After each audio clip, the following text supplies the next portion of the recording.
വികാരത്തിൻ്റെ തീ പടരുമ്പോൾ അവനെ ജീവനേക്കാൾ കൂടുതൽ സ്നേഹിക്കുന്ന ഒരാൾ ഇരുട്ടിൻ്റെ കൈകളിലേക്ക് വലിച്ചിഴക്കപ്പെടുന്നു. ഒരു വശത്ത് കോപം, മറ്റൊരു വശത്ത് പ്രണയം, ഇടയിൽ രക്തം തിളയ്ക്കുന്ന പ്രതികാരം. Welcome to story Rakshasaveda episode 14. രാത്രിയുടെ ഇരുട്ട് നഗരം മുഴുവൻ മൂടിക്കിടക്കുമ്പോഴും ദക്ഷിൻ്റെ മനസ്സിൽ തീ കത്തിക്കൊണ്ടിരുന്നു. വേദ പറഞ്ഞ ഓരോ വാക്കും, വേദയുടെ അമ്മ നൽകിയ പഴയ ഡയറിയിലെ ഓരോ വരിയും അവനെ ഒരു സത്യത്തിലേക്ക് വലിച്ചിഴയ്ക്കുകയായിരുന്നു. ആ രാത്രി തൻ്റെ സ്റ്റഡി റൂമിൽ ഫയൽസ് മുഴുവൻ പരത്തി വെച്ചിരിക്കുകയായിരുന്നു ദക്ഷ്. അവൻ്റെ മുന്നിലിരുന്ന ആദി ശാന്തമായി ചോദിച്ചു, "ദക്ഷ്, നിനക്ക് ശരിക്കും തോന്നുന്നുണ്ടോ നിന്റെ അമ്മയുടെ മരണം ആക്സിഡൻ്റൽ അല്ലെന്ന്?"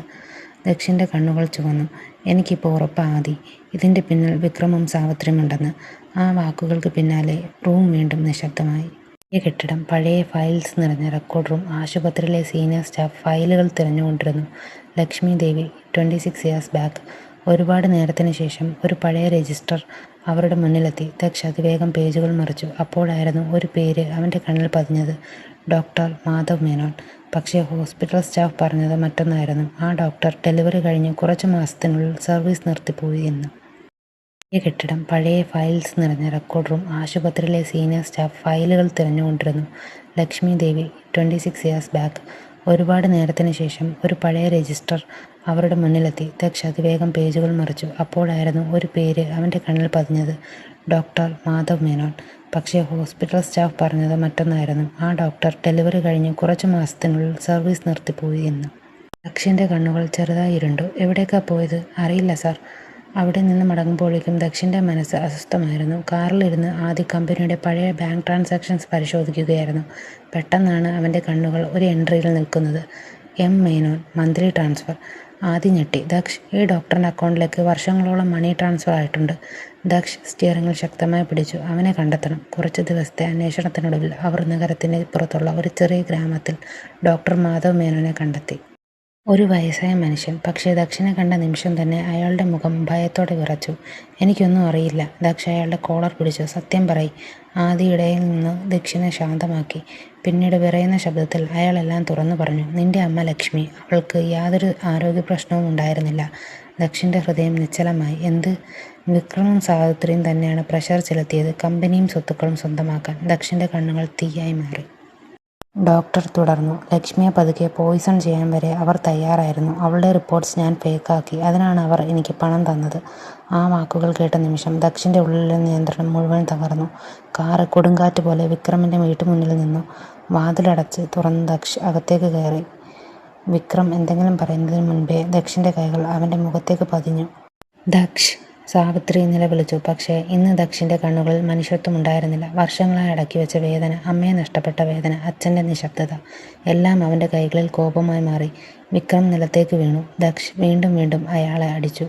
"എൻ്റെ അമ്മയെ നീ കൊന്നു." സാവിത്രി കരഞ്ഞു. ആദി ഉടനെ പോലീസിനെ വിളിച്ചു. കുറച്ച് സമയത്തിനുള്ളിൽ പോലീസ് എത്തി. വിക്രമിനെയും സാവിത്രിയും എൻക്വയറിക്കായി സ്റ്റേഷനിലേക്ക് കൊണ്ടുപോയി. പോകുന്നതിന് മുൻപും ദക്ഷിൻ്റെ കണ്ണുകളിൽ അവരെ കീറി നുറുക്കുന്ന പോലെയായിരുന്നു. അതേ രാത്രി ദക്ഷ് ഒഫീഷ്യലി കേസ് റീഓപ്പൺ ചെയ്യാൻ ഡിമാൻഡ് ചെയ്തു. ലക്ഷ്മിയുടെ ഡെത്ത് കേസ്, കമ്പനി ഫ്രോഡ്, എല്ലാം വീണ്ടും ഇൻവെസ്റ്റിഗേഷനിലേക്ക് പോയി. പക്ഷേ ഇതെല്ലാം ഒരാളുടെ ഉള്ളിലെ പ്രതികാരം കൂട്ടുകയായിരുന്നു. നേഹ. സ്റ്റേഷനിൽ അച്ഛനെ കണ്ട നിമിഷം അവളുടെ ഉള്ളിൽ പ്രതികാരം ജനിച്ചു. "ദക്ഷ്, നീ അനുഭവിക്കുന്ന വേദന എനിക്ക് കാണണം." അവളുടെ കണ്ണുകൾ ഇരുണ്ടു. "ഞാൻ ഇപ്പോൾ കരയുന്നത് പോലെ നിന്നെയും കരയിപ്പിക്കും ഞാൻ." അപ്പോൾ അവളുടെ മനസ്സിൽ തെളിഞ്ഞത് ഒരു പേര് മാത്രം: വേദ. അടുത്ത ദിവസം നേഹ രഹസ്യമായി അർജുനെ കണ്ടു. അവൻ്റെ കണ്ണുകളിലും പഴയ പക കത്തിയിരുന്നു. ദക്ഷിനോടുള്ള വെറുപ്പ്, വേദയോടുള്ള മോഹം, അതെല്ലാം നേഹ ഉപയോഗിച്ചു. "വേദ എനിക്ക് വേണം," അർജുൻ പതുക്കെ പറഞ്ഞു. നേഹ ചിരിച്ചു. അപ്പോൾ ദക്ഷിനെ തകർക്കാൻ ഒരേയൊരു വഴി. ആ രാത്രി ഓഫീസിൽ നിന്നും വീട്ടിലേക്ക് മടങ്ങുകയായിരുന്ന വേദയുടെ സ്കൂട്ടി പെട്ടെന്ന് നിന്നു. അവൾ ചുറ്റും നോക്കി. ശൂന്യമായ റോഡ്. പെട്ടെന്നാണ് പിന്നിൽ നിന്ന് ഒരു ബ്ലാക്ക് വാൻ എത്തി നിൽക്കുന്നത്. വേദ പേടിച്ച് പിന്നോട്ട് മാറി. അടുത്ത നിമിഷം ആരോ അവളുടെ വാ മൂടി. അവൾ പൊരുതാൻ ശ്രമിച്ചു. പക്ഷേ ശക്തമായ കൈകൾ അവളെ അകത്തേക്ക് വലിച്ചു. വാനിൻ്റെ ഡോർ അടഞ്ഞു. അവസാനമായി വേദ കണ്ടത് അർജുൻ്റെ തണുത്ത ചിരിയായിരുന്നു. "ഇനി നീ എൻ്റേതാണ് വേദ." വാൻ ഇരുട്ടിലേക്ക് അപ്രത്യക്ഷമായി. അതേസമയം ദക്ഷിൻ്റെ ഫോൺ നിരന്തരം റിംഗ് ചെയ്യുകയായിരുന്നു.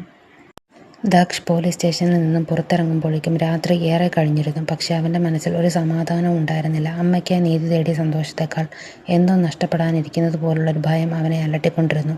അപ്പോഴായിരുന്നു അവൻ്റെ ഫോൺ വീണ്ടും റിംഗ് ചെയ്തത്. സ്ക്രീനിൽ തെളിഞ്ഞത് വേദ. ദക്ഷിൻ്റെ മുഖത്ത് ചെറിയൊരു ചിരി തെളിഞ്ഞു. "ആ മോളെ, എവിടെ നീ?" പക്ഷേ മറുവശത്ത് കേട്ടത് ശ്വാസം മുട്ടുന്ന ശബ്ദം മാത്രം. "ദക്ഷ്." വേദയുടെ വിറയുന്ന ശബ്ദം കേട്ട നിമിഷം ദക്ഷൻ്റെ ഹൃദയം നിശ്ചലമായി. വേദ, എന്താ, എവിടെയുണ്ട് നീ? അടുത്ത നിമിഷം ഫോൺ ആരോ പിടിച്ചെടുത്തു. ശേഷം കേട്ടത് ഒരു പരിചിത ശബ്ദം. നിന്നെ തകർക്കാൻ നിന്റെ ജീവനെയാണ് ഞാൻ എടുത്തത് ദക്ഷ്. ദക്ഷൻ്റെ കണ്ണുകൾ രക്തചുവപ്പായി. അർജുൻ! അവൻ പല്ലുകൾ കടിച്ചു. വേദയ്ക്ക് എന്തെങ്കിലും സംഭവിച്ചാൽ? അർജുൻ ചിരിച്ചു. ഇനി നിന്റെ വേദ എൻ്റെ കയ്യിലാണ്. കോൾ കട്ടായി. സ്റ്റോറി നിങ്ങൾക്ക് ഇഷ്ടപ്പെടുന്നുണ്ടെങ്കിൽ ചാനൽ സബ്സ്ക്രൈബ് ചെയ്ത് സപ്പോർട്ട് ചെയ്യണേ.